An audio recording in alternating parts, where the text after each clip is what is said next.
All right, here we go. Arrive into เวียดนาม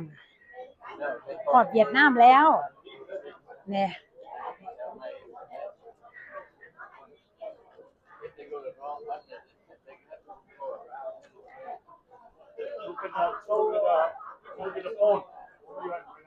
พอดเวียดแต่ก็ย่างไปเอาluggage ย่างไปเอาหีบมันนะย่างไปเอาหีบมัน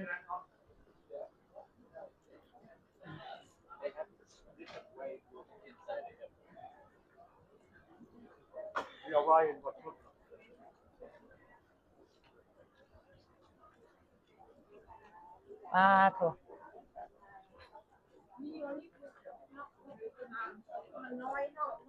แย่น้อยตัวนี้น้อยทุกคนเลี้ยนไม่ได้ยังคนมาแค่หลายคนแถวนั้นอันนี้เป็นแถวมิน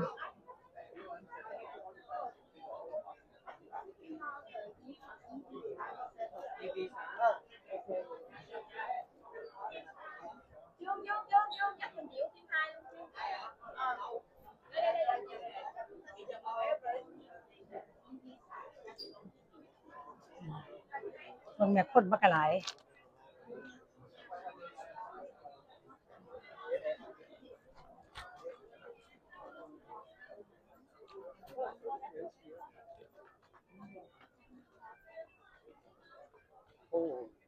I know บางคนคนมากหลายจะเบิ่งแม่นะ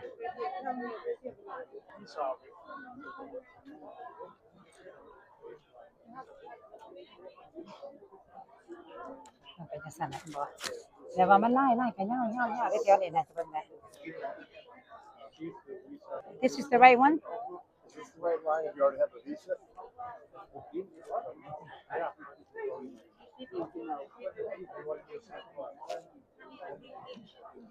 คนนะยาว No. จะเบิ่งนะจะเบิ่งแม่บักก็ยาวไล่เขานะ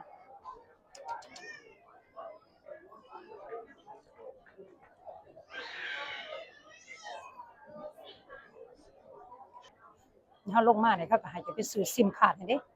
เห็นบ่ซิมการ์ดอยู่แถวนั้นเนี่ยบ่ซื้อซิมการ์ดอยู่หั่นแล้วก็แม่นยืนอยู่แถวนี้อันนี้ซิมการ์ดเขา2คนเป็นเมื่อยคนก็มาหลายจะเบิ่งแหน่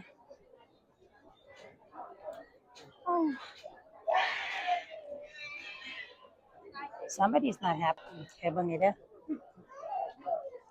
อันใด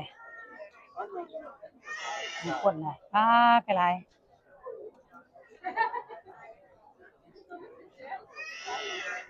ว่าสิ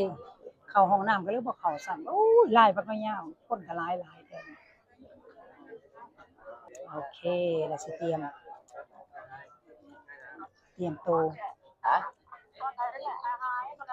คนน่ะเพิ่นโทรหาเอื้อยเพิ่นCái cổng chạy vô là A2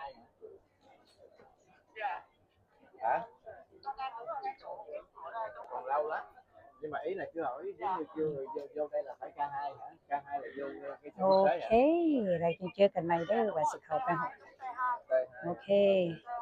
thank you ขอบใจบ๊ายบาย